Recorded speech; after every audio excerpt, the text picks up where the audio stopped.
Broadcasting across the state of Wisconsin on the Civic Media Radio Network and around the world on the Civic Media app. This is the Dom Salvia Show. And now, here's your host, Dom Salvia. And welcome to the Dom Salvia Show. Happy Friday to us all. We have made it. Thank you so much for joining us. You can also be a big part. Call us, text us, 855-752-4842, 855-75-CIVIC. We got Jess PS working hard on the board, on the sound, on the phones. Thank you, Jess. Happy Friday. And, of course, Jazz is held to introduce to you my co-host for today, former U.S. Attorney James Santelle, host of Amicus, a law review, broadcasting right here on the Civic Media Radio Network on Saturdays, 9 a.m. to 11 a.m., Jim, happy Friday, man. Welcome back. That's tomorrow? I've got a broadcast tomorrow. Is that correct? I am delighted to be with you and with Jess today on Friday. Oh, man, it was beautiful. I not normally don't like starting the show talking about the weather, but I just got to tell you, a beautiful sunny day here in southeastern Wisconsin. My car temperature hit 73 degrees on the way in today, man. I was like, whoa, this is fantastic. Let's just skip the show, go to the bar. No, but here we are. You say that every day. Just outside the courthouse in downtown Milwaukee this afternoon, coming here, of course, to arrive on time and just reveling in the joy of people running and being outside with their dogs, their families. It is good to talk about the weather sometimes, right? It is. Talk about community, man. People are out. I mean, it takes a winter sometimes to really appreciate the summer. Yes.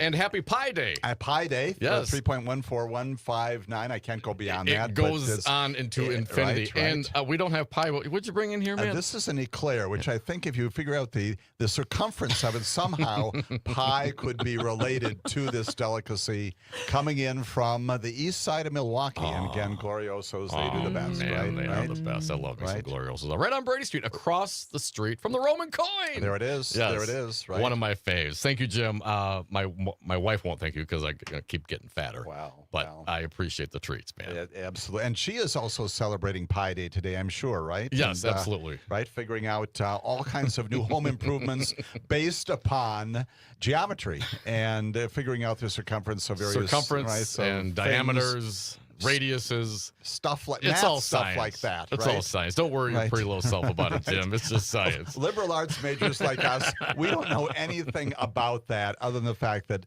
pi is numbers, right? And it's also a delicacy, which we sometimes enjoy. Yes, we do. Thank you, Jim. Appreciate it. 855-752-4842. It's been a little while, man. It has been. I've been gone. You've been gone. You filled in. You did some things. I appreciate that. I had that great opportunity to sit in your chair and not simply to talk about things, but also talk about with your great guests. We had tremendous numbers of callers. And we'll anticipate that again today. Lots of wonderfully good, thoughtful, precise, focused questions, comments. And it was a full couple of hours, right, Jess? We had a good time. Oh, yeah. Excellent. Well, we're going to try to repeat that today with your help today, folks. 855-752-4842. And since we haven't spoken so long, we're a lot to catch up on. We do. And Lovett, a former U.S. attorney, your legal opinions on many of these very important issues. But I think let's start where the news is today. Donald Trump was speaking today, Jim. Now, apparently this is not uncommon that Donald Trump speaks. He does that quite a bit. But where he was speaking and to whom he was speaking, he was down the street at, what do they call it, Main Justice. Main Justice, the RFK building, not the RFK Jr. building, but the RFK building. Changed its name during Janet Reno's term administration there when I was there. It is a marvelous building. You would not go there if you are a tourist. You wouldn't stop there. But it's this great Art Deco building, built in 1935. Yeah, cool. And it is so neat to be inside there. It is just spectacular.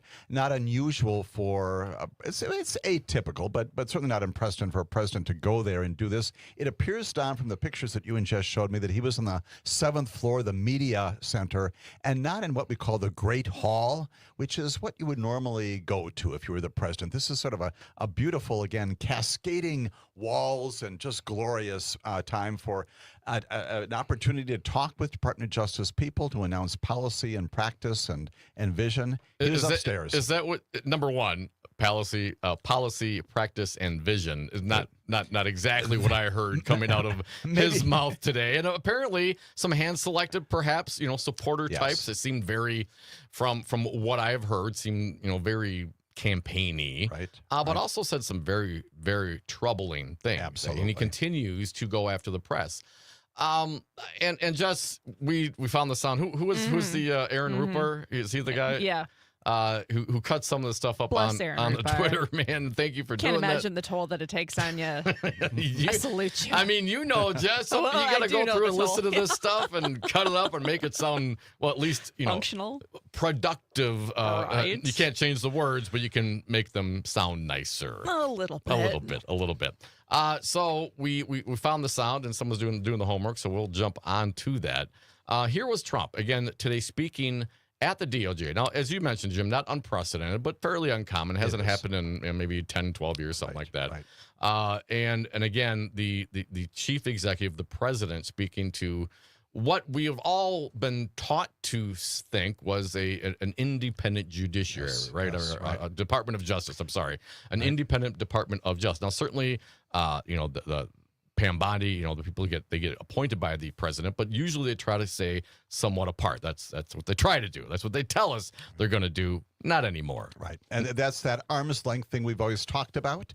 Again, we're invoking Janet Reno for the second time in 5 minutes. She and Bill Clinton did not have a good relationship, and that's a good thing, right? You do not want the president to be able to pick up the phone and tell the attorney general who to indict, who not to indict, who to charge. And significantly, Pam Bondi, the President of the United States of America, have announced very boldly, unabashedly, that in this administration, those prohibitions on that kind of contact between the White House and the Department of Justice, those don't exist anymore. No. Those don't exist. And so it's entirely possible that a U.S. attorney can pick up the phone and lo and behold, the President of the United States of America could be on the far line, if you will, telling her or him what to do. That is such a denigration of everything that justice is about.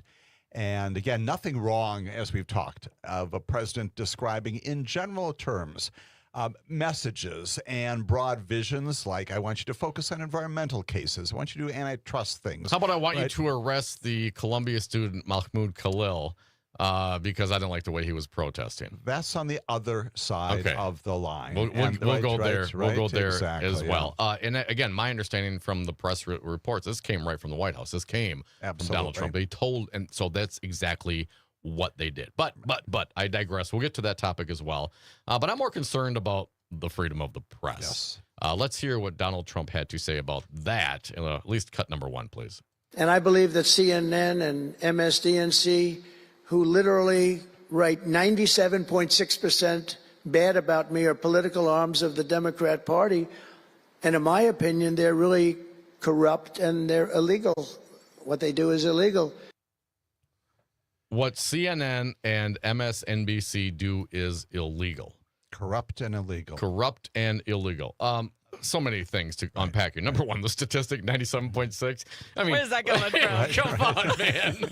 I'd like to see the math, sir. Right. What? I mean, he just pulls stuff out of his ass, Jim. If you divide that by pi, right. Perhaps you've find got the circumference a of the BS. That's what we're looking at. There's a lot. There's a lot. Right. And notice that he also says, in my opinion, maybe that's the only saving grace from this.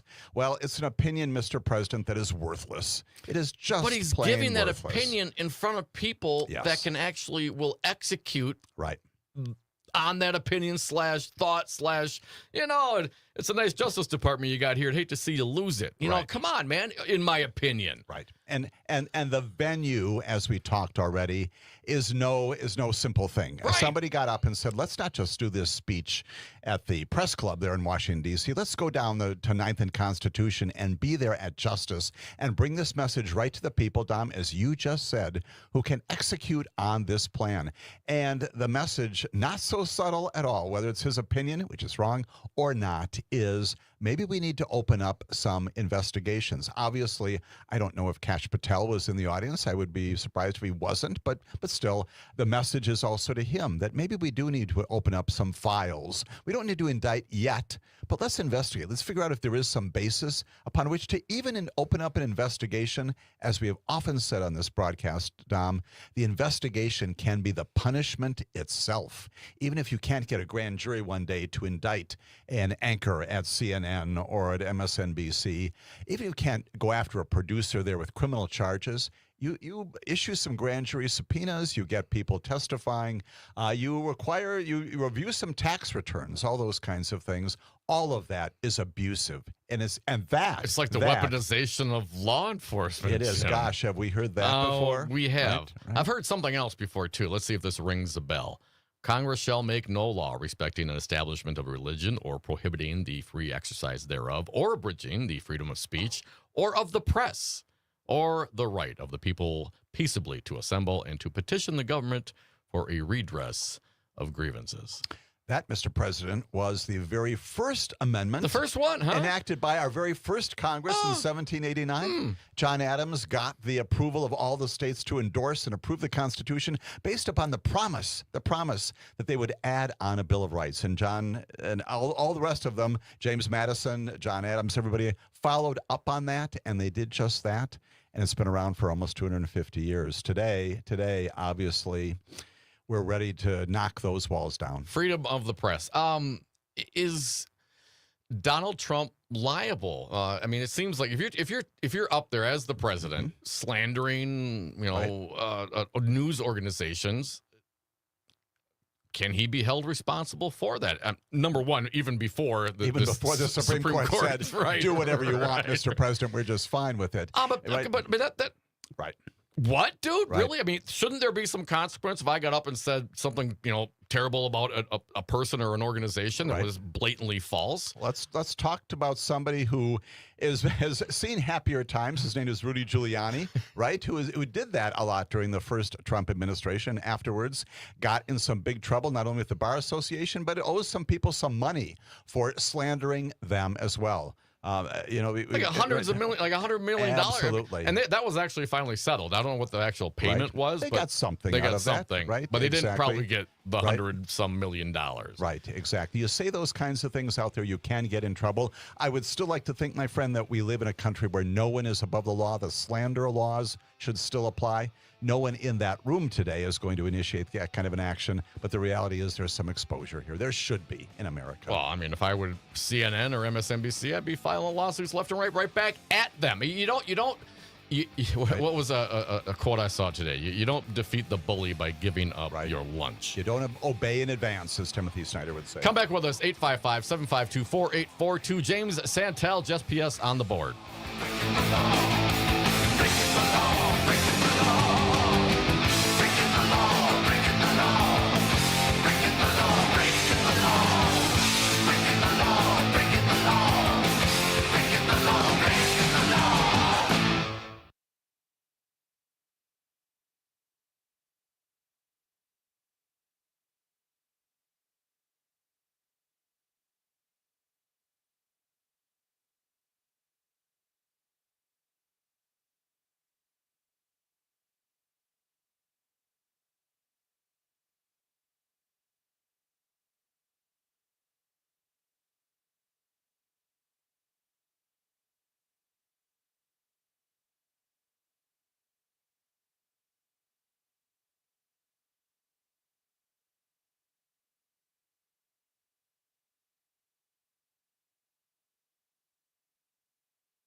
30 seconds.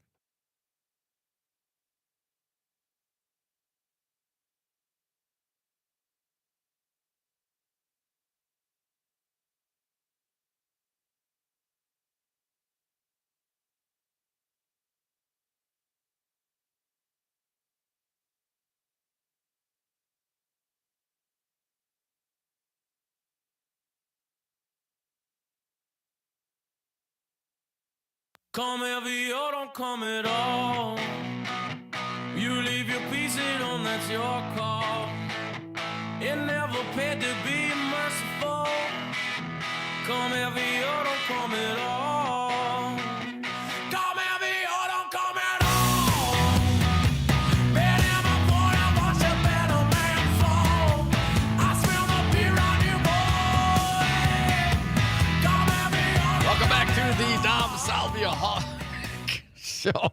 Coming heavy all the time. Keep it going. I love that song, man. We got to come heavy. Coming heavy. James Santelle bringing in the big wigs here. Just PS working the board. I got a fight in me today. I wish Chuck Schumer had a little more. We're going to get to that as well. I know, man. It's just today. Thank God it's Friday. James Santelle, former U.S. attorney, host of Amicus, a law review right here on the Civic Media Radio Network. Saturdays, 9 to 11 a.m. Friend of ours joining me today. It's been a few weeks, and we're catching up. And as a former U.S. attorney, how does it work for the DOJ, right? I did. I actually worked right in that building, had meetings in that very room where our president today appeared. So know the halls well. It seemed maybe the place has changed a bit since you've been there, Jim. My sense is that it's probably physically recognizable, but atmospherically completely different. You know, when I was a kid growing up, I worked on my neighbor's farm. Did you know? I used to get up at 5 o'clock every morning to go milk the cows my senior year of high school. And I go back there now, and I go, drive around the old stomping grounds. Place is gone. It's gone. There's one silo left of all the barns and silos and manure pits and house, everything. There's one house and one silo left. Actually, I think they tore the house down. So there's just one silo. They gave the farm away. Literally gave the farm. It's a park now.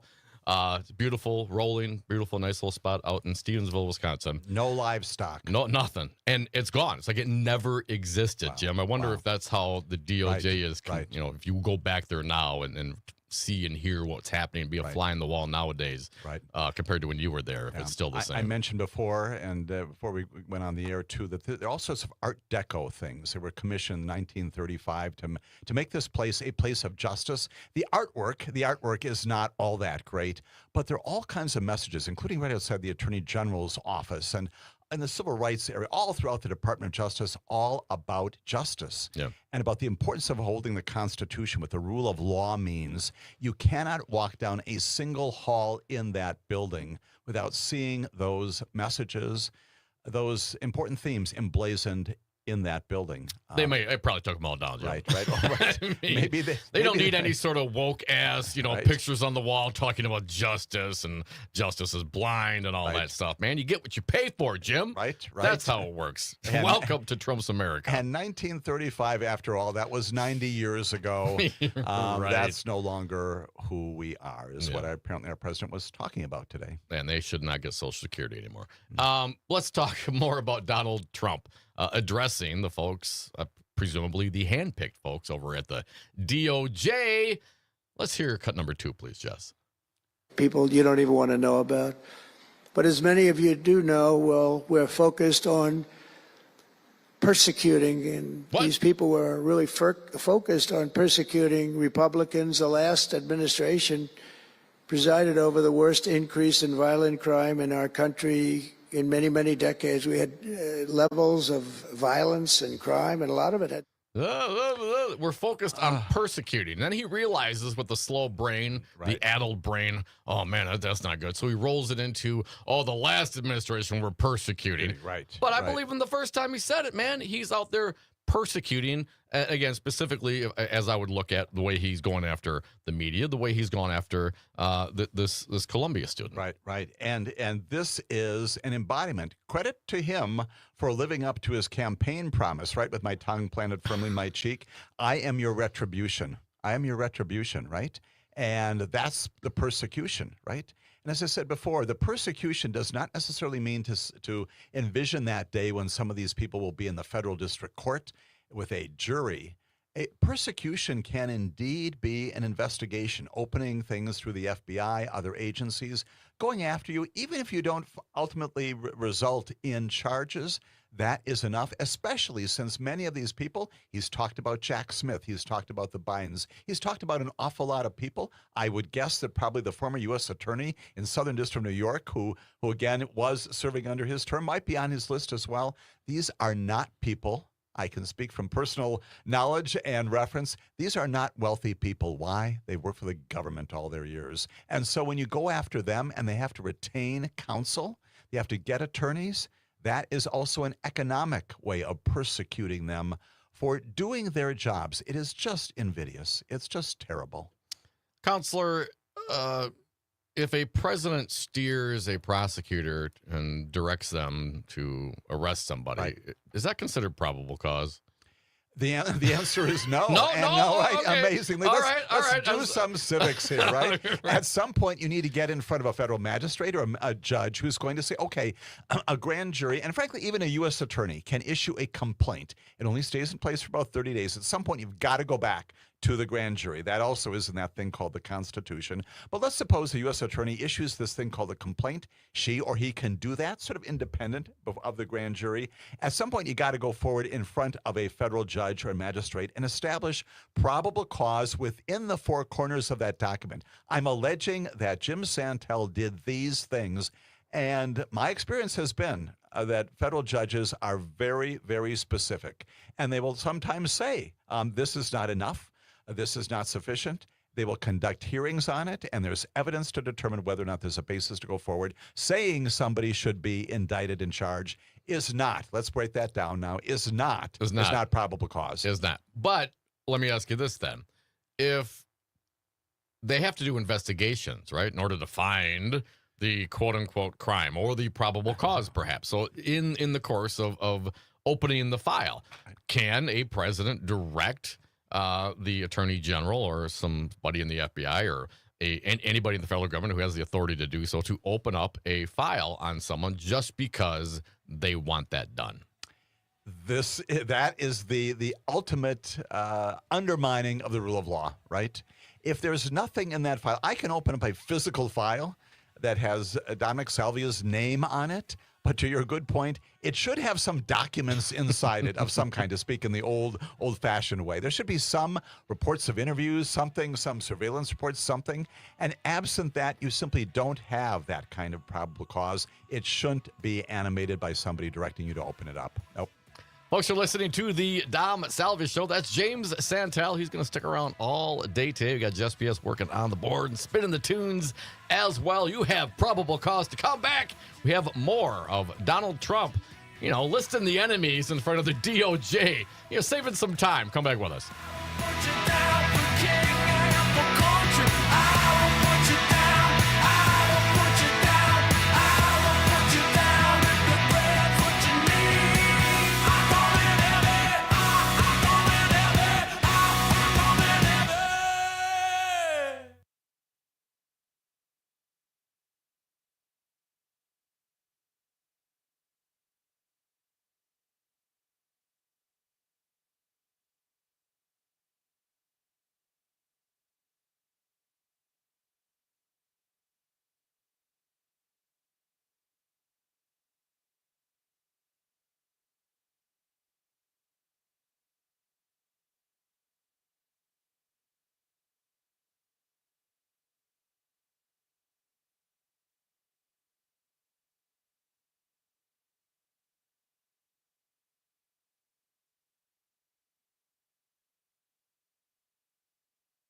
Salvia Show, 855-752-4842. That's who we are. You can join us on the lines or on the text stream, 855-75-CIVIC. James Santelle, former U.S. Attorney, host of Amicus, a law review right here on Civic Media, Saturdays, 9 to 11 a.m. Check him out in all of his glory when he hosts his show. Got Jess P.S. working hard as well. Thank you, Jess. Cutting up the sound. Donald Trump today, the president, addressing the faithful at the Department of Justice. Let's see, what did he do already? Called CNN and MSNBC illegal, called them political arms of the Democratic Party. And in his opinion, it's illegal, for them to report the news.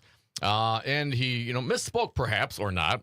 Talked about persecuted. I mean, those last people, they're the ones persecuting.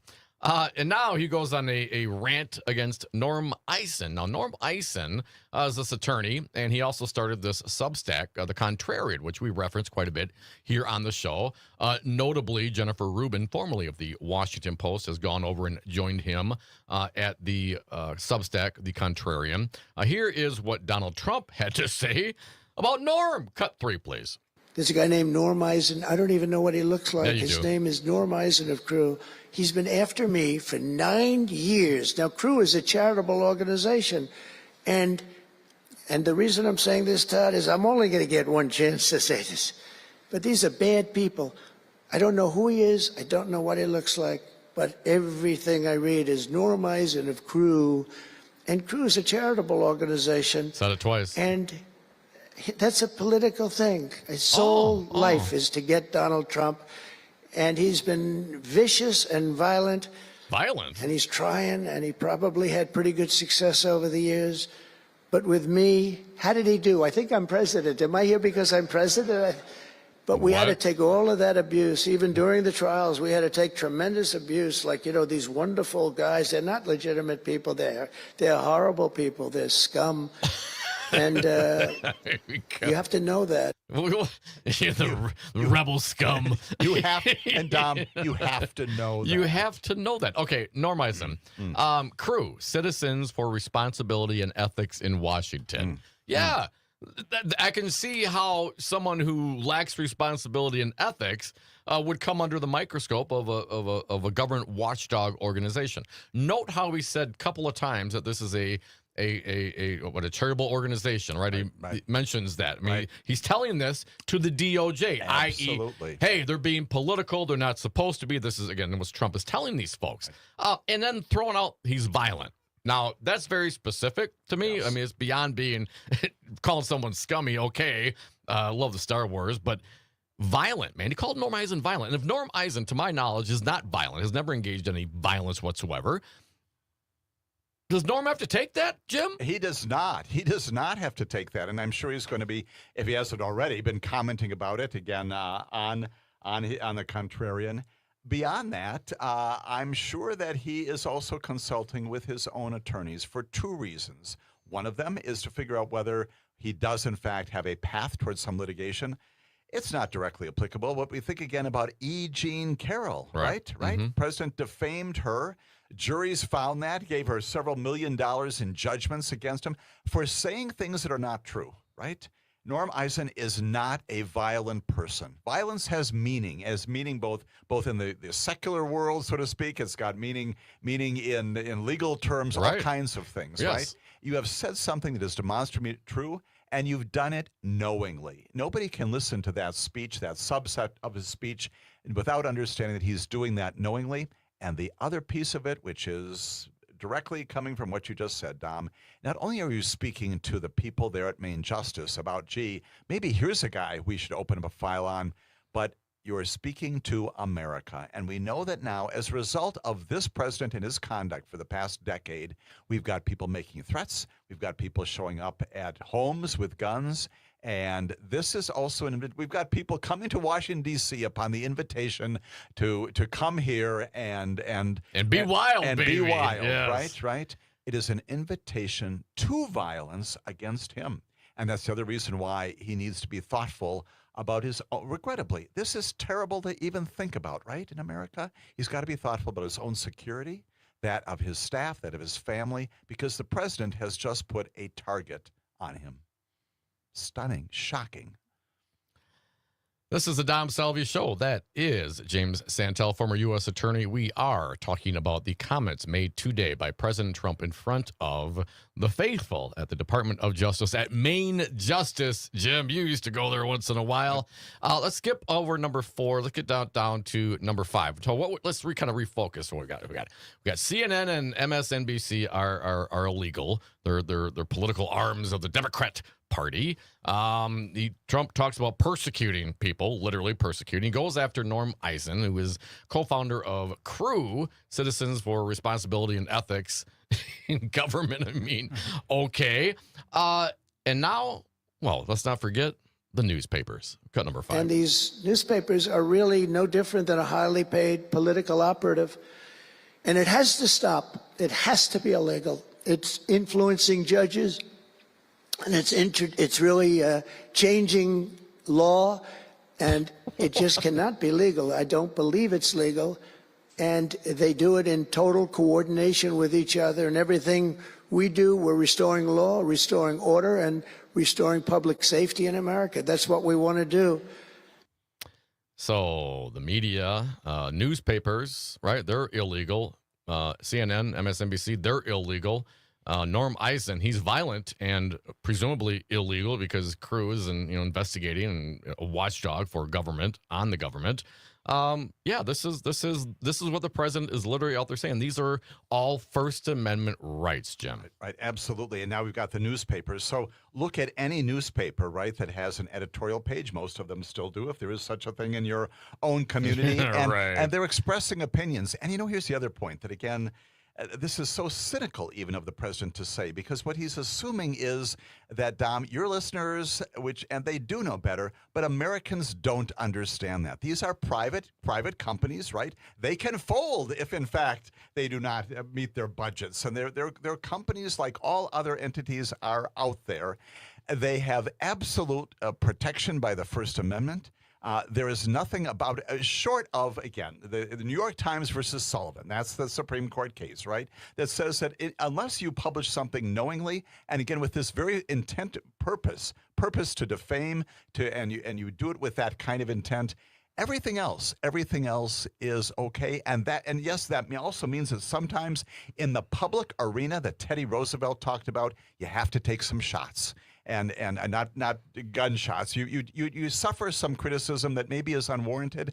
That is America. That's what we're doing. That's the job, right? man. That is the job. Absolutely. Half of the country isn't going to like what you're going to do. I mean, based on what our politics are these days, and presumably you're going to get criticized from some of the press, absolutely. Justified or not, but that's the whole point. Right. And they get to do that because we have freedom of the press. Right. And as soon as we get rid of that, we get rid of the newspapers, and we get rid of the television, and we get rid of the watchdog groups, what are we left with? Oh, Donald Trump's presidency. Don't worry, folks.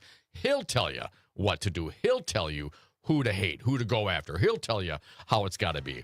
He has apparently some other issues, some other thoughts on what should be legal and what should not be legal. Let's play cut number 6, please, Jess. And I didn't know her. I still don't know her. I don't believe I ever spoke to her, even during the trial. This is Judge Eileen Cannon. I did appoint her, federal judge. And these fake lawyers, these horrible human beings, were hitting her so hard, public relations-wise. They were playing the ref. I don't think it's legal. They might as well go out and just shout it in a courthouse. They were saying she was slow, she wasn't smart, she was totally biased, she loved Trump. I didn't know her, other than I saw her the couple of days that I was in court, and I thought her decorum was amazing. Anything bad they could say, though, they were saying about her, it was whatever they could say bad about a human being, all made up. Because actually she was brilliant. She moved quickly. Quickly. Did she move quickly, Jim? She did not. She had a great number of motions still on the docket. Right. At the time, she decided to reach back and say, you know what, from the very start, this prosecution was prosecuted by somebody, according to her and Clarence Thomas, who had no authority to do so. She was a huge backlog, including issues about using those documents, national security issues. She didn't address any of those. where do you start with these issues? Fake lawyers making these statements. No, Mr. President, they're not fake lawyers. And yes, indeed, you can say these things maybe sometimes at your peril. If you decide to criticize the judge in front of whom you are appearing, that may not be the Right. best strategy, but it's not unconstitutional. Show me, Mr. President, the federal code, the state code that makes comments about the conduct of federal judges, state judges, illegal. What is the crime in that? There is none. And once again, Dom, this is the very serious point. Aside from the absolute absurdity of what my president has said today, he is also telling all of us that we are stupid. He is telling the American public implicitly and explicitly that I don't think you know any better. You don't know enough to understand how inappropriate and simply wrong the things that I'm saying as a governmental matter, as a civics matter. You don't have to be a lawyer to understand this. He's basically counting on the fact that we don't know better, and we do. We do know better. 855-752-4842, 855-75-CIVIC. Let's get to some of our callers. Mary from Wauwatosa. Welcome, Mary. Happy Friday. What do you got for us? Hi, Dom and Jim, and also Jess. I do subscribe to the Contrarian, and I did see just a short time ago Norm addressing Trump's charge against him. He didn't appear concerned or intimidated by Trump's charge. Good. And Contrarian, being another pro-democracy advocate along with Civic Media, I'd encourage listeners to follow the Contrarian and ideally support them, with a low fee, monthly fee. It's a great organization. Thank you for your advocacy. Of course, Mary. Thank you for your listenership. Certainly appreciate it. Glad to hear Norm will not be intimidated. Hope Norm pushes back legally. I'd like to see, shock and awe on a legal basis on every little thing from everybody load them up, line them up, and knock them down. Because what else is it going to take? What do we have? We don't have, we don't have the House. We don't have the Senate. Supreme Court. Good luck there. But we do have the ability to engage in litigation. Right. And if the president of the United States or the bartender down the street calls me a violent person, man, I'm not a violent person. I mean, I might get violent. You keep calling me that. Talk about your worst dream coming true. But no, I mean, there's got to be a consequence to that. You can't. At what point? Oh, they're baby raper killers. Well, everyone's a baby raper killer. How about that? Is that okay? At what point do you cross the line? Apparently, it's well beyond they're eating the dogs and they're eating the cats, Jim. Right, absolutely. And again, the safeguard here, the guardrail is, and we'll talk about other ways in which federal judges and state judges are saying no. You run into court, as perhaps Norm Eisen and others will do here, and you push back on this. And I believe, you believe, your listeners believe, you will get maybe not perfect justice. It may not happen right away, but you do, again, invoking the E. Jean Carroll example for the second time in 20 minutes here. She waited a long time. She persevered, as we often say, with great support for all members of our community. She persevered. You got to do the same thing here. If you back off, if you are intimidated, so good to hear Mary say that Eisen is not intimidated. If anything, just the opposite. If you go away and you cower in a corner because of what has happened here, that only feeds more of it, right? You're not deterring it at all. You're encouraging more down the road from this out of control president. You punch the bully back. Roberto from Chicagoland. My president is a 100% pure scumbag. We need a whistleblower. Thank you, Roberto. I kind of concur with that, man. This guy's going after everybody and everything. Everything should be illegal except for him. Come back with us more. James, Santelle, Just PS on the board. Your calls as well. 855-752-4842.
Welcome back to the Dom Salvia Show. Happy Friday to us all. Got James Santelle in studio today up until the 6 o'clock hour. Don't forget, tell us something good at the end of the show. Love wrapping up with a happy smile on our face. Got Just BS working hard on the board. You folks lining up on the phones, 855-752-4842, 855-75-CIVIC.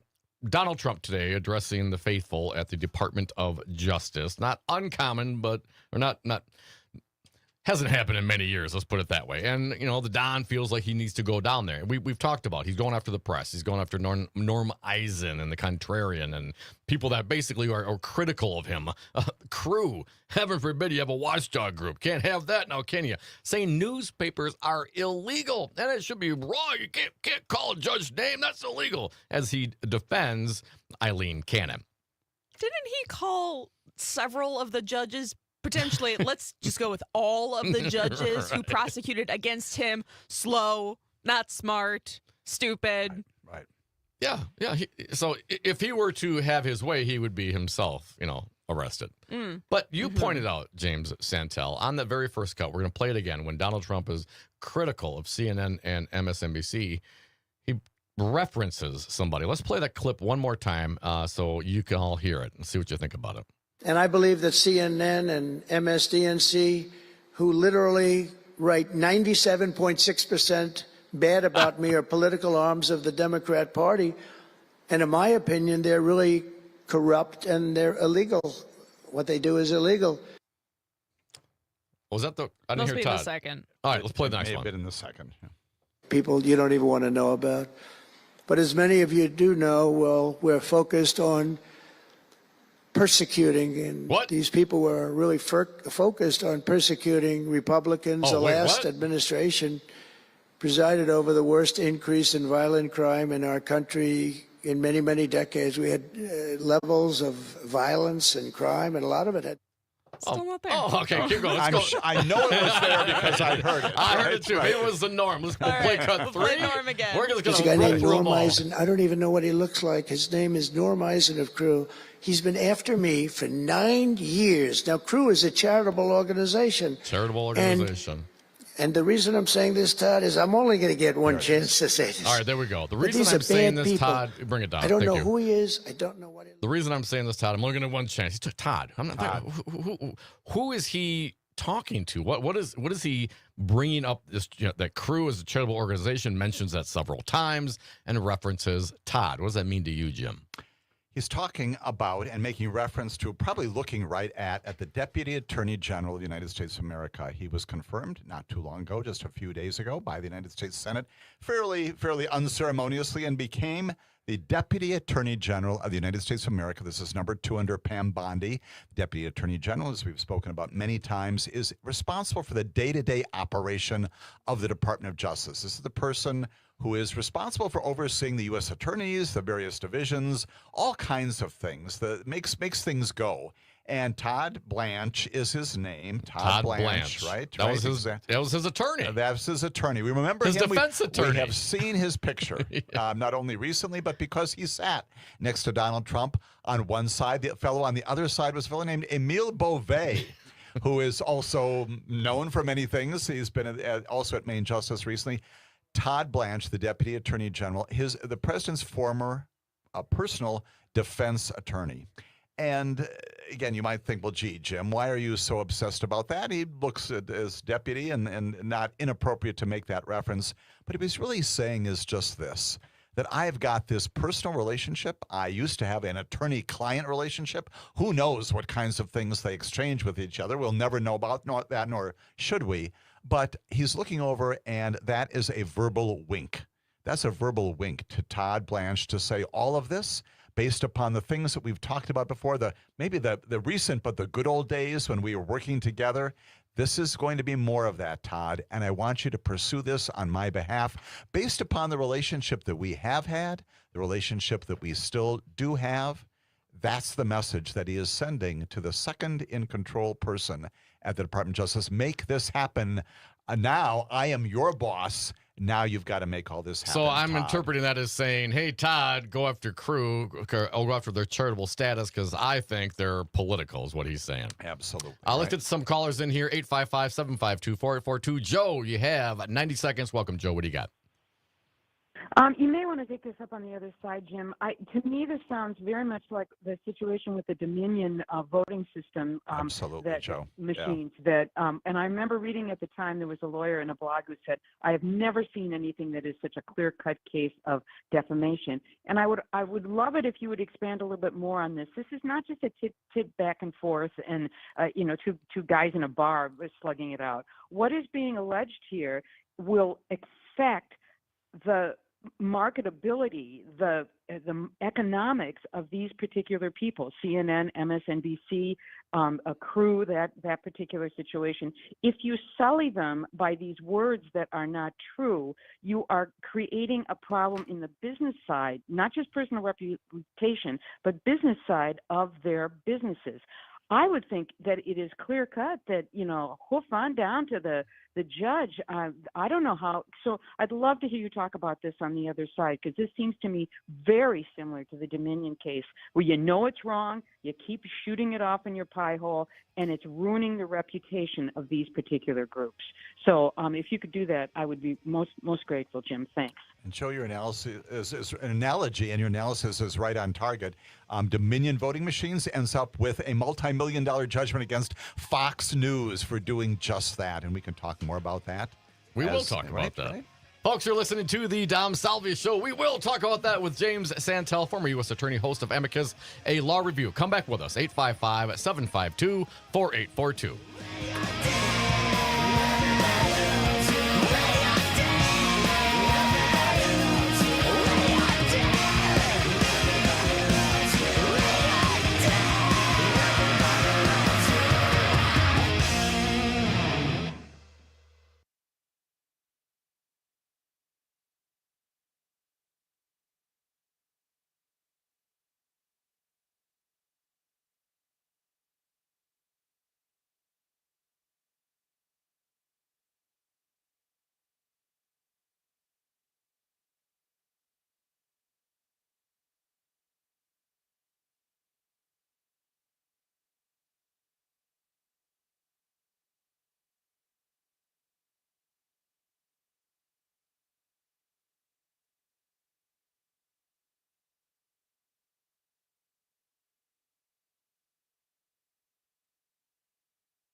broadcasting across the state of Wisconsin on the Civic Media Radio Network and around the world on the Civic Media app.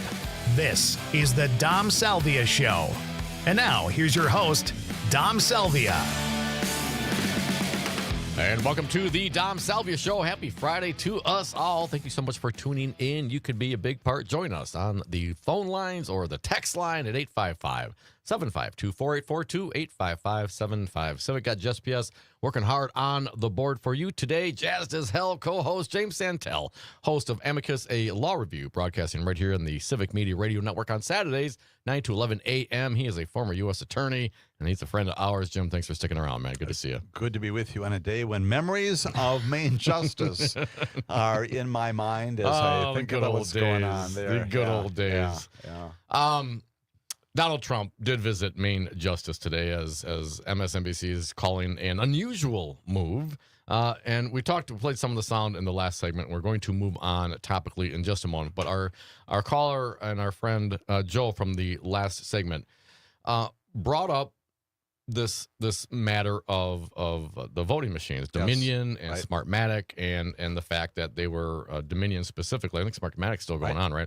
Dominion settled for $700-800 million on the Fox News because they were out there disparaging them and telling lies about Dominion. Well, today Donald Trump got up in front of the Department of Justice and told the Department of Justice that CNN and MSNBC should be illegal. Right. And that they're doing horrible things, and he's really disparaging. Goes on to call Norm Eisen, attorney, and he has the Substack of the Contrarian, also a founding member of CREW, a government watchdog organization, called him violent. A violent person. And Joe's point, and if you would kind of give us your opinion on this, is that similar to what we've heard from Fox News? I mean, Fox, don't call it news, was adamant on it all the time. They were told not to. They continued doing it, and eventually they settled for hundreds of millions of dollars. Right. Do you find this in the same vein at all? Yeah, it is, and we got really two different lanes here, right? You've got, again, as we talked before, you've got people in the public arena who necessarily have to suffer some criticism, right? And sometimes, and that's the New York Times standard, which, again, the president doesn't understand. That's called actual malice. You have to show that there's actual malice by CNN or MSNBC or by Norm Eisen or any of these folks. You knew it was wrong. You published it with the intent. Actual malice. That's New York Times versus Sullivan. Comes out of the 1960s. And yes, that's right, Martin Luther King, right? So that's part of this. And then the other, there's just general defamation, which I would argue, yes, indeed, because this is what Joe has said today, is also out there.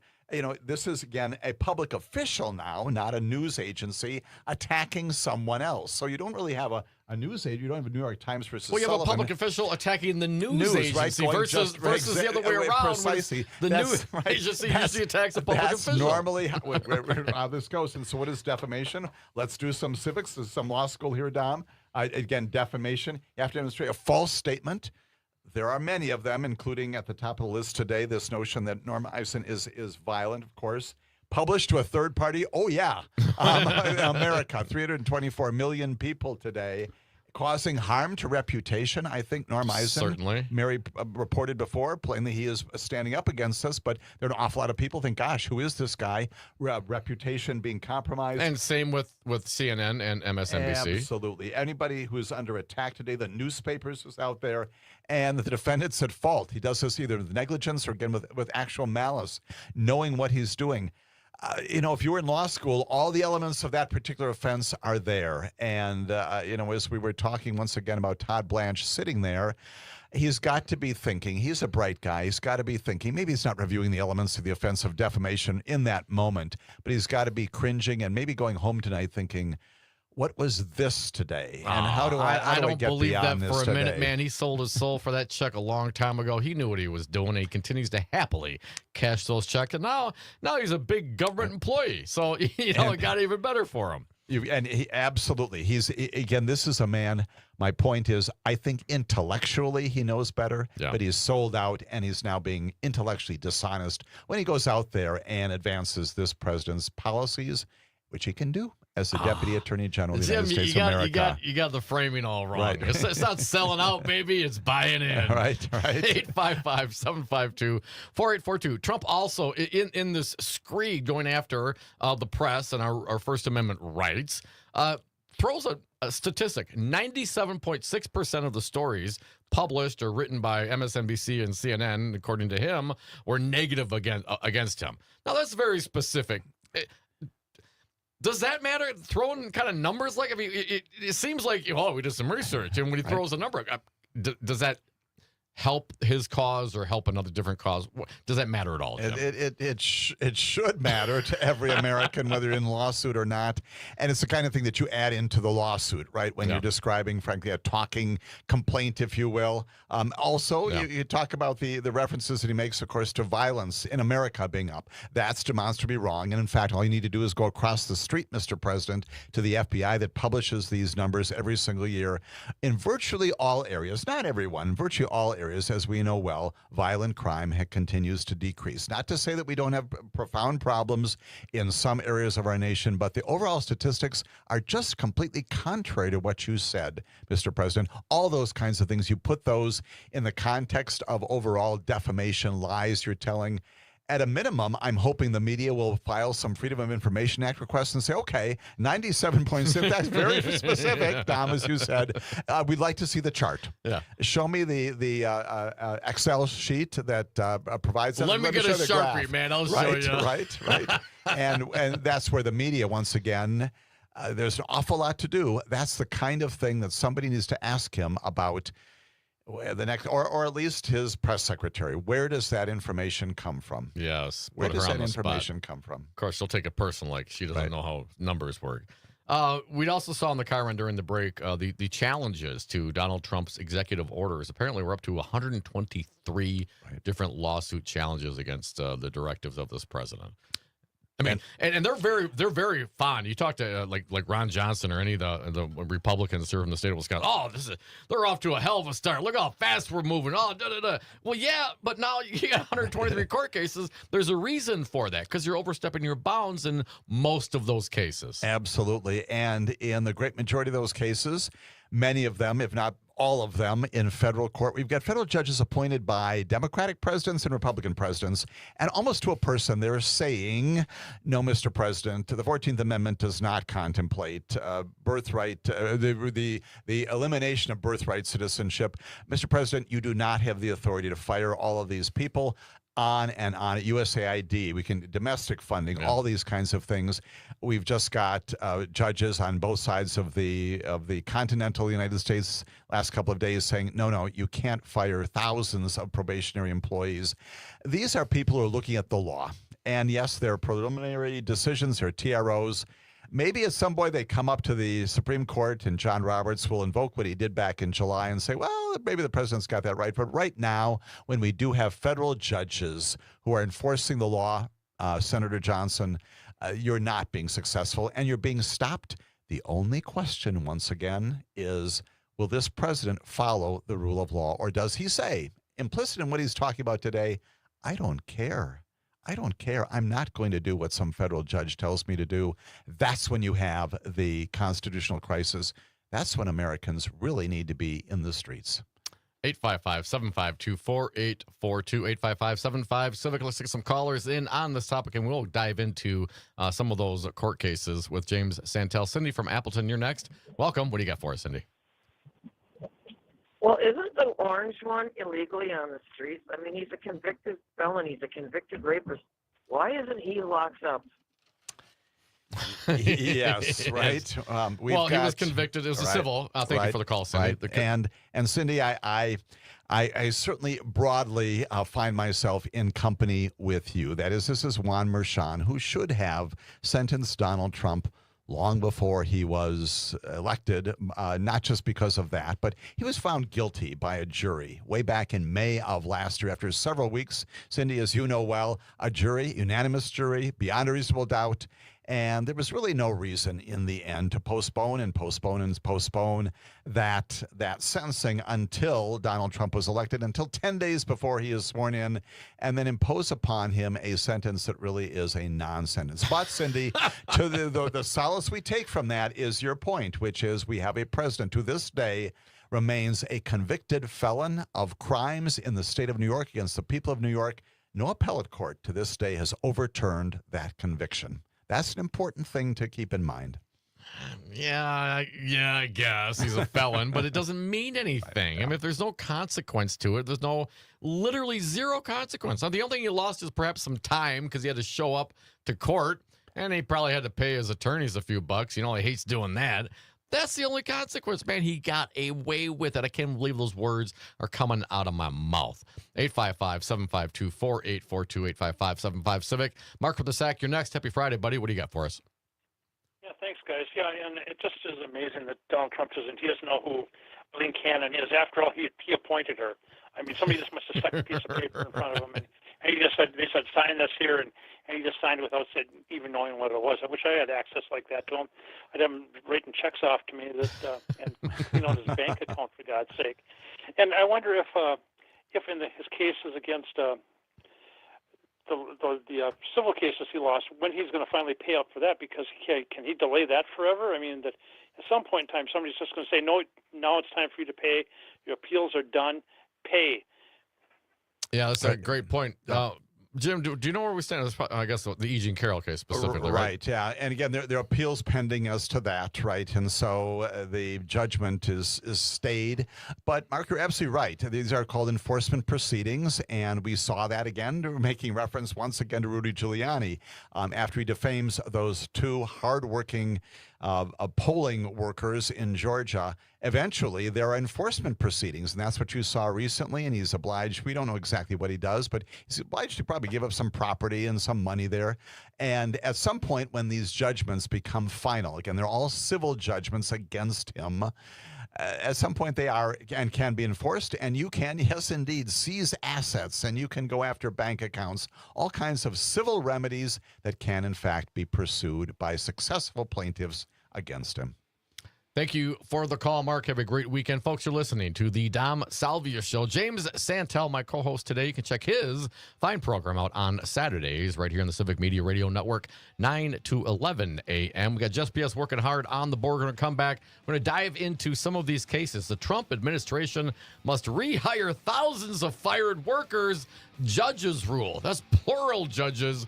One on the East Coast, one on the West Coast. We're going to get into that as well. And what does that mean? Come back with us, 855-752-4842.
855-752-4842, 855-75-CIVIC. Just PS working hard on the board. James Santelle, my co-host for the day. Moving on to other topics of legal issues. Fascination and horror at the same time, right? A New York Times reporting the Trump admin must rehire thousands of fired workers, judges rule. Now, this is a judge, in Maryland, James Brader, U.S. District Court for the District of Maryland, and also, some cat out in San Francisco as well. Right. William Alsup is his name, there right? we go. Northern California. Both ends of the nation, Dom, as you observed. Alsup, giving us some good language here. He says, it's a sad day when our government would fire some good employees and say it was based on performance when they know good and well that it's a lie.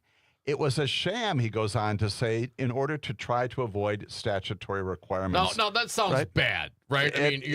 Now, if I were to do that as an individual, I'd probably, what would happen? I'd be remanded by the court?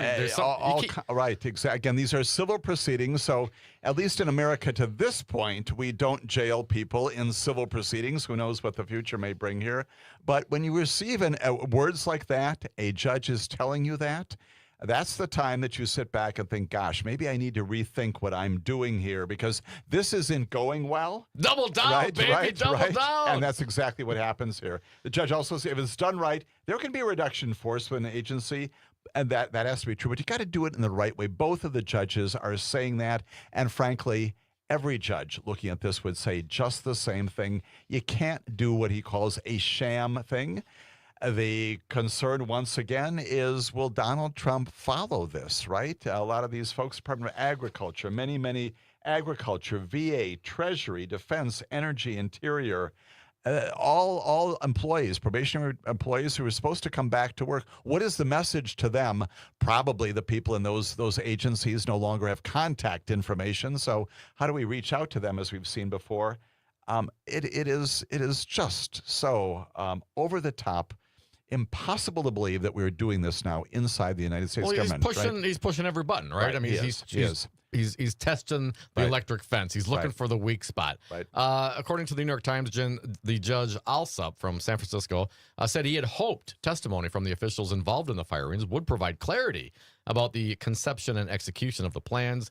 He excoriated a lawyer from the Justice Department for failing to produce Mr. Ezell and other potential witnesses. As part of his ruling on Thursday, Judge Alsup specified that the government would have to allow Noah Peters, a lawyer working with Mr. Musteam, who was detailed to the personnel office, to sit for a deposition in Washington about the impetus behind the firings. Here's what the judge said. You will not bring the people in here to be cross-examined. You are afraid to do so because you know cross-examination would reveal the truth. Right. And he's right on, man. They're like, no, we're not letting that guy testify because, of course, they'll know. If he testifies truthfully, he'll spill the beans on the whole thing. So, we're just not going to do that. Absolutely. And again, this is a time when individuals, many of whom, they're not just functionaries, but they're being told plainly to do this, probably against their better judgment and probably knowing that this is illegal. When you get on the stand, you swear to tell the truth.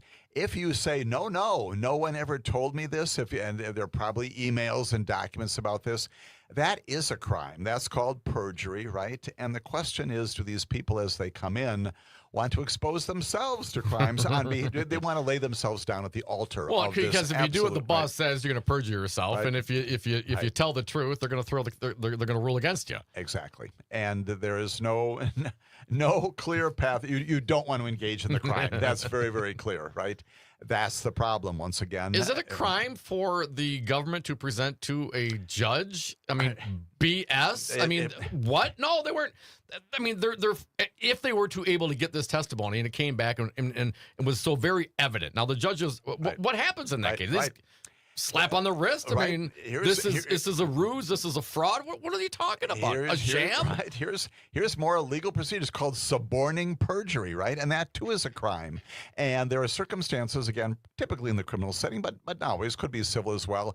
If you, as a lawyer, if you're a representative, you're of an agency, a legal representative, and you're putting somebody on the stand knowing what they're going to say is false, you have also not only violated the rules of the court, you're arguably in contempt, but you're suborning perjury. You're supporting the representations that you know are wrong.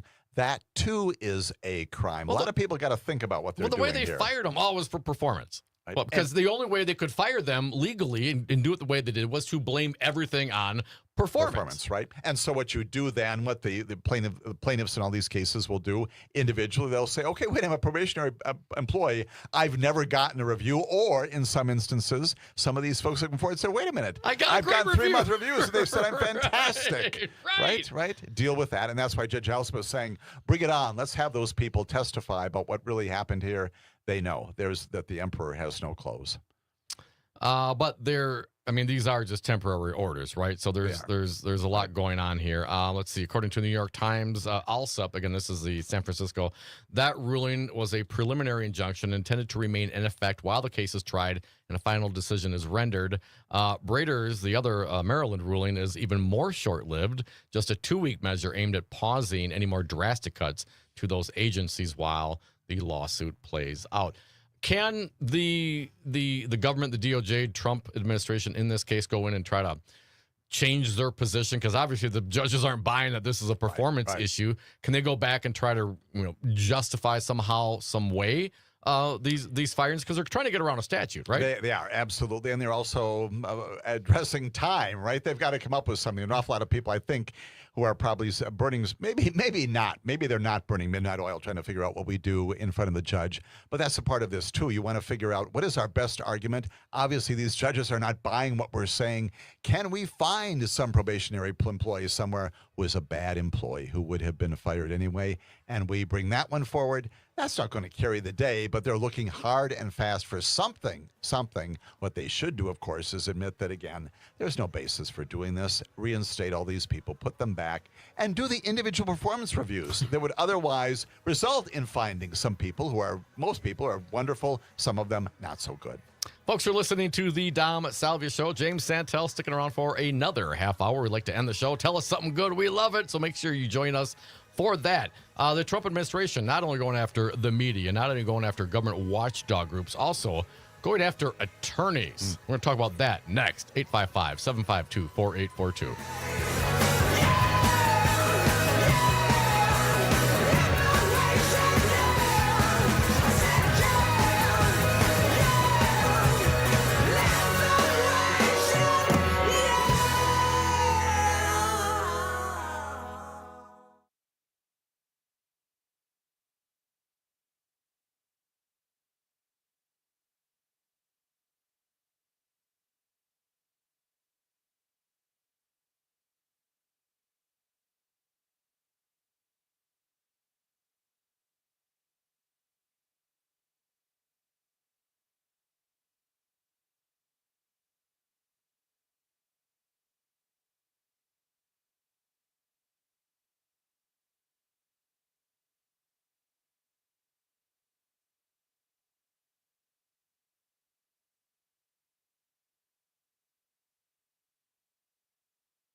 to the Dom Salvia Show, 855-752-4842, 855-75-CIVIC. It's a phone line. It's a text line. Got Just PS working hard for you and James Santelle joining me till the 6 o'clock hour, wrapping the show up with telling us something good. Hope you got something good, Jim. We will share it with all. I want you to join us as well. It's Friday. It's a beautiful day here in Wisconsin. That's always good. Don't got to be deep. Just, start by telling us something good. That'll be the last segment.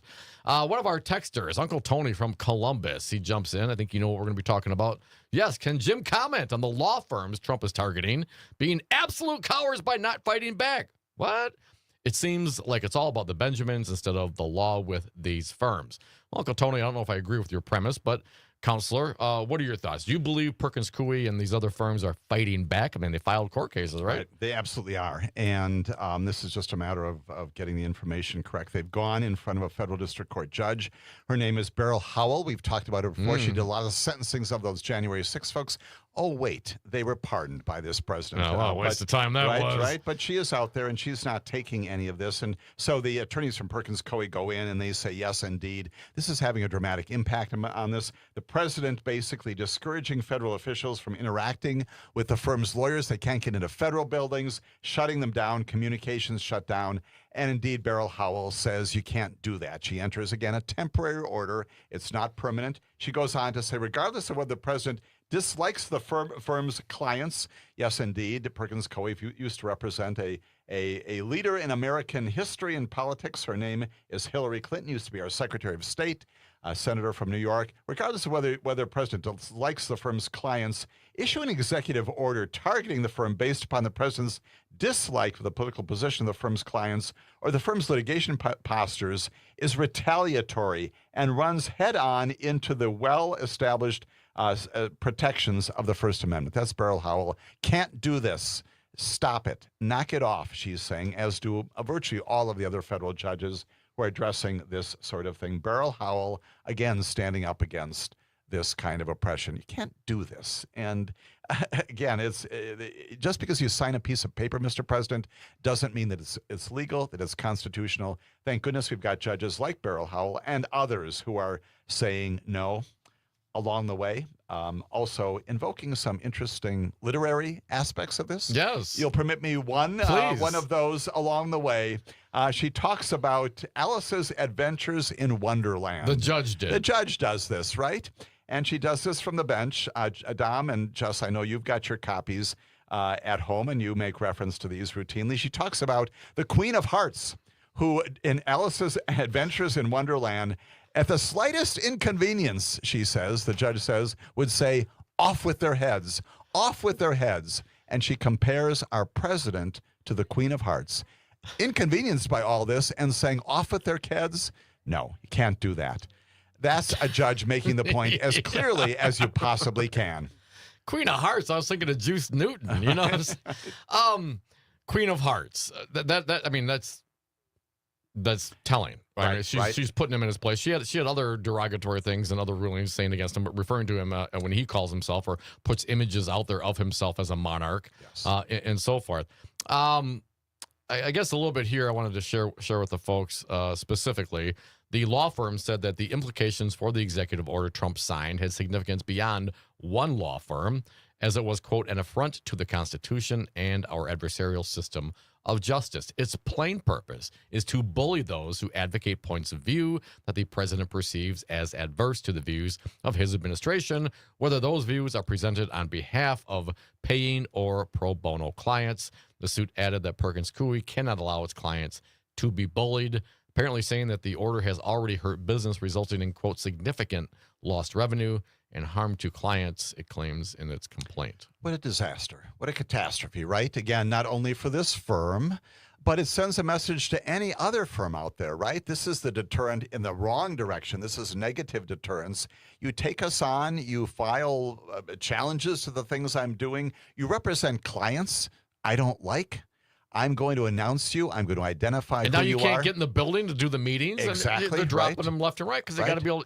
They can't do it. Right. The General Services Administration obliged, arguably, to enforce the rules established by this president, and it sends once again the chilling message on a day that we're also talking about attacking anybody. We're talking about the media, lawyers, also anybody who in Donald Trump's view, articulates a view, takes a position contrary to his, those people are not only contrary to what he believes, and that's okay, but they're also acting illegally, unconstitutionally, and their conduct is so bad, I need to issue an executive order to stop it.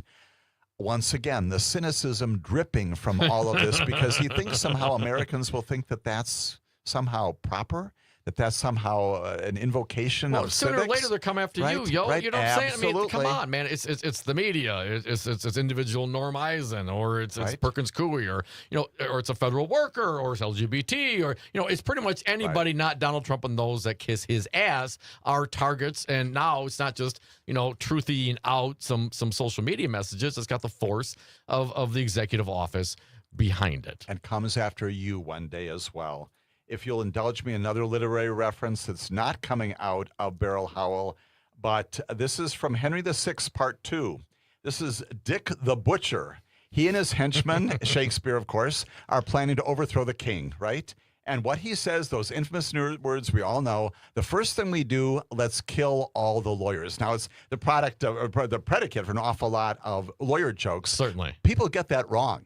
What Dick the Butcher is saying is we need to overthrow government. We need to become authoritarian, overthrow the king. How do we do that? We get rid of the people who are in our way. Those are the lawyers. Dick the Butcher wants them gone so that he can take control. I would offer that Donald Trump may or may not be the Queen of Hearts, may or may not be Dick the Butcher, but in both circumstances, wildly illegal behavior on behalf of our president that is in the nature of a bully. Absolutely. Dick the Butcher, Henry the Sixth, Part 2. First thing we do, let's kill all the lawyers. That's what Donald Trump is saying today. I can't help but think of Dick the Bruiser, the professional wrestler and former Green Bay Packer.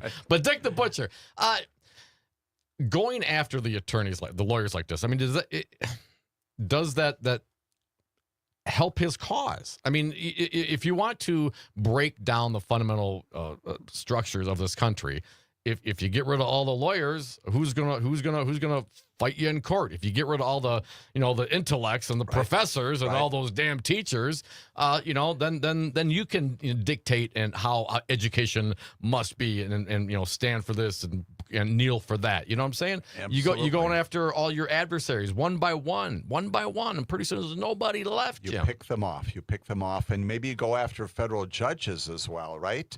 They're already trying to, or exactly. suggested impeaching some of these federal judges because we know that well. They right. they ruled against this administration. Exactly. I mean, how is it that anyone that follows this administration or is a Trump fan thinks that everything he does is proper and good and for them? And all of these people, imagine the nature of this conspiracy, right, Dom? That you've got federal judges, you've got lawyers, frankly, who are adversaries between themselves on a regular basis. They've all gotten together, agency heads, people in personnel, people across the board, private sector, public sector, all these people, the former U.S. attorney in the Southern District of New York, people in public integrity section, National Security Division, all these people have gotten together and illegally, without any foundation, are attacking this president. This poor what an guy. amazing conspiracy that is among all these people across our nation.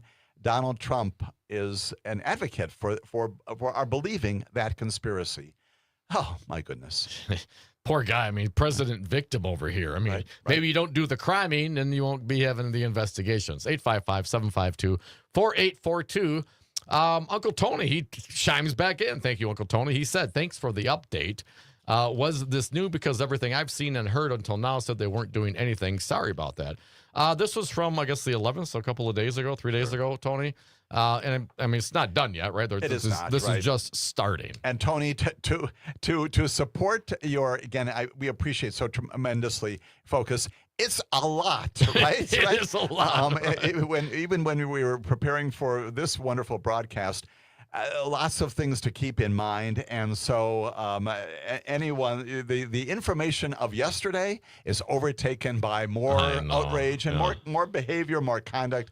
today and tomorrow. So it's happening very quickly. It is, but you know what? We can do this. We can do this. We can keep it all straight. Yeah, Can't we? and we'll keep it straight. Right. We'll keep it easy. We'll keep it fun. We'll keep you informed, and we'll keep taking your calls and your texts. 855-752-4842. Andrew from Maine. Just imagine if the prior administration issued the same order against the firms and attorneys representing Trump in his various cases. Great point, Andrew. I think they would cry foul from the rooftops. Absolutely. And thankfully, we have had a president in the prior term who never even came close to that. All these kinds of things.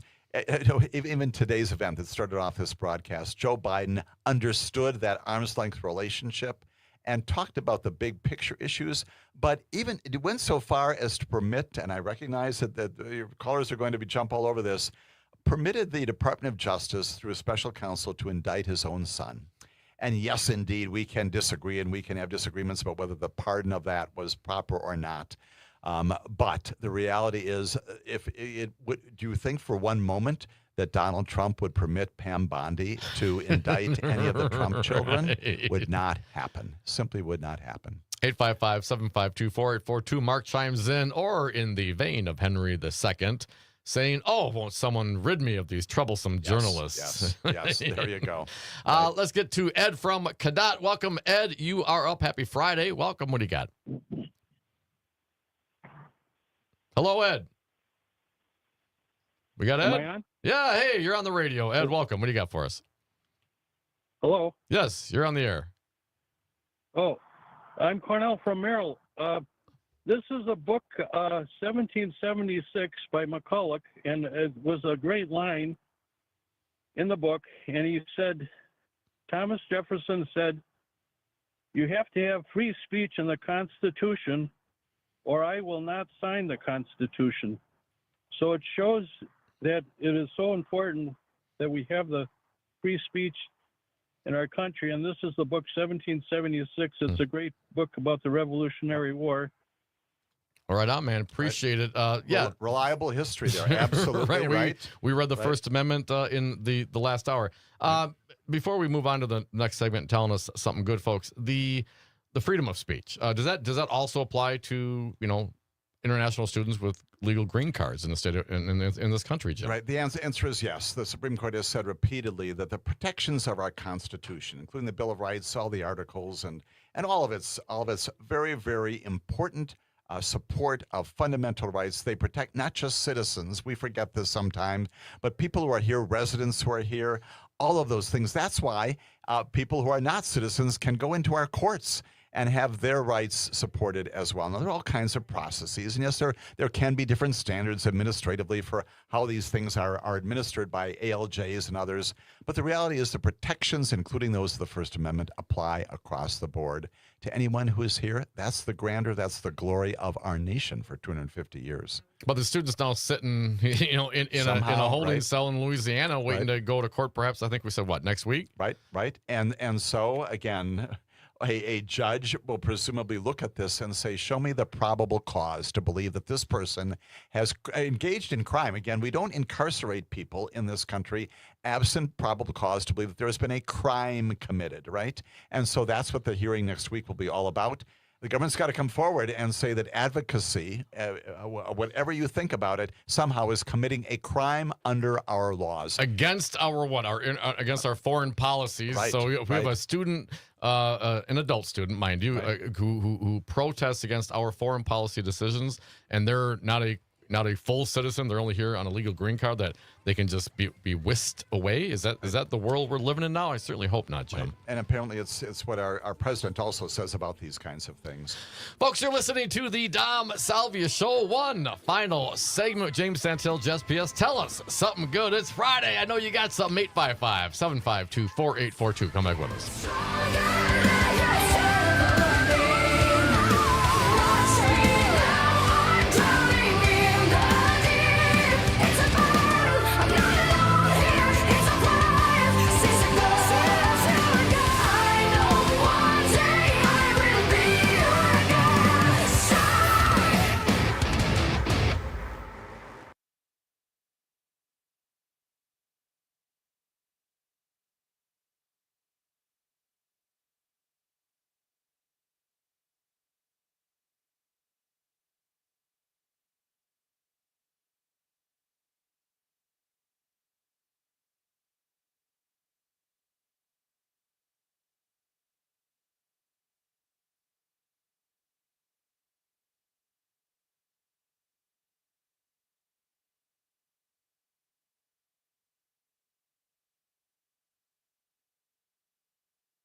And welcome back to the Dom Salvia Show. Last segment of the day. If you got something to say, hit us up right now on the lines or the text, 855-752-4842. But we got a little rule in this segment. You can ask your questions, make your comments, but you got to start out by telling us something good. That's right. Tell us something good. Just loves it. We love to send you off on the weekend telling you something good. So let's get to it on the lines. Texters, callers always come first. Wisco Paul, you are up. Happy Friday, Paulie. Tell us something good, buddy. Hey, great show today for number one. Yeah, thanks, I learned man. a lot about democracy. Yeah, it was an awesome show. You learn a lot about democracy. But something good for me is Sue Crawford was great at the debate with Brad Schimmel, which in my mind is awesome for democracy and fair maps in Wisconsin. So that's my great thing for today. Anyway, you guys are great. Awesome. Bye. All right. Thank you, Wisco. Have a great weekend, man. Appreciate it. 855-752-4842, 855-75-CIVIC. Tony, one good thing about Trump is he gives us lots of opportunities to learn civics. All right. The cup is half full. I'm sure that was his intent, Tony, right? Yes, yes. He really is an educator He really at is. heart, right? That's what this is all about. We're all going to get a test at the end of this term and determine whether or not we've listened to him along the way But or not. What was it you said to me, Dom, today when you came in today? We all have the opportunity to be educators, to teach people what to do and what not to do. That's right. And you remember. I did. See, you taught me. Right. Hey, Trump ain't got Socrates doesn't have anything on Trump. Oh my God. It's Socrates. I know. I did Bill and Ted for everybody. I don't want you thinking. I don't want the megas going out there saying Socrates. How about you, Jim? You got something good? Anything you want to share? I do, absolutely. And so we know that this coming Monday is St. Patrick's Day, Yes! right? And I've talked before about some of the good things that sometimes go on in Washington, D.C. Lots and lots of things going on there, including kids' days, festivals, families, kinds of things. A couple of them caught my eye because it struck me as, again, a celebration of the heritage of America, our diversity, and especially our Irish our residents of Irish heritage. We've got, for example, you can go to DIY Crafters. You can sip and you can script at St. Patrick's themed workshop. The course is an introduction to modern calligraphy. A pointed dip pen and ink. You get a nibs, ink, paper, and other tools. You can celebrate St. Patrick's Day by learning calligraphy. And a second one, if that's not enough, you can also go to the DACA Beer Garden. They're hosting not only a scavenger hunt throughout Washington, D.C., but also a murder mystery. Does it get any better than that in America? We celebrate St. Patrick's Day and all of our residents, our citizens of Irish heritage, those and other ways. Is there any green beer with the calligraphy? I'm guessing there probably is. Yes, yes. It is St. Patty's Day, and everybody's Irish on St. Patty's Day. Right. How about you, Jess? Anything great you want to share with the audience? You know what, Dom? I don't think I've been able to share something good all week. Oh, what? Because we've had so many people calling in and sharing, and that itself is something pretty great. It is. However, over this past weekend, I had lunch with my parents, my sister, and her partner, and just for over 2 hours, we sat and we laughed, and it just was a warm, happy moment. We hadn't gotten together, all 5 of us, in a fair amount of time, and just setting aside that time and just being goofy and laughing and making gentle fun of each other in public. It was a great time. Missing only calligraphy, Jess. That's the only thing that was missing, right? I mean, there was a little bit of making fun of handwriting. Does that count? Yes. That Okay, qualifies. perfect. Cursive. Must learn cursive. 855-752-4842. AJ from Madison. He chimes in. I saw the full moon the other day and was struck with the happiness and the thought of not being able to gaze at it, unlike the sun or the eclipse like Donald Trump did on camera. Thought of you guys in the Tell Me Something Good segment. All right. It's working. Thank you, AJ. Len from Madison. Something good would be a vote for Robin Hood. Take from the rich and give to the poor. Mm-hmm. Yeah, we could tax them a little more. That'd be great. Can we stop doing the opposite? Yeah, let's do that, Len. I like that idea. All right, I'll tell you something. I got the chance to hang out with my buddy Fancy Brian last night. All right. Oh man, we went to Kegel's Inn. They had a beer tasting in the big tent and went around. And I just stuck to the booze. But Brian, he partook, and we learned a lot about lots of European beers. It was great to catch up with our old friend, former producer, Big Fancy Brian. So it was great to see him as well. Next week, St. Patty's Day on Monday, my daughter's birthday. Ah, very good. What are you doing? How are you celebrating, Don? Well, we're going to, the family's coming over on Sunday, Sunday, and we're going to kind of pre-celebrate. She's home from school, and so we're going to bring her boyfriend and the family and my brothers-in-law, and we're hang out at the house and have a lunch and catch up. Is this the big 20? She's 20. Oh, my. You believe my baby girl is 20 years old? I know. Hey, look at me. How's that even possible? Right? It is impossible. Yeah, when you were 5. 12. So looking forward to that on Sunday. And, of course, Izzy busy. Her birthday is going to be on Monday. So we're going to have a great weekend. And, of course, next week, St. Patty's Day. You know, nothing's getting done on Monday. I know all you folks out there. You're going to try. You're going to pretend. Oh, I think I feel a cold coming on Monday. I'm sick Monday. Hey, it's Friday. Like the Super Bowl flu? I've got a scavenger hunt to go to in Washington, D.C. Right? Learn that calligraphy, Jim. Hey, folks, thank you so much for listening to this fine program. Thank you, James Santelle, Always a former pleasure, U.S. Don. attorney and host of Amicus, a law review. Be sure you check him out on Saturdays, 9 to 11 a.m. He takes the calls just like we do. Loves it when he gets challenged a little bit. Give Jim a call and hang out with us. Thank you, Jess PS. Have a wonderful weekend. Thank you for all that you do.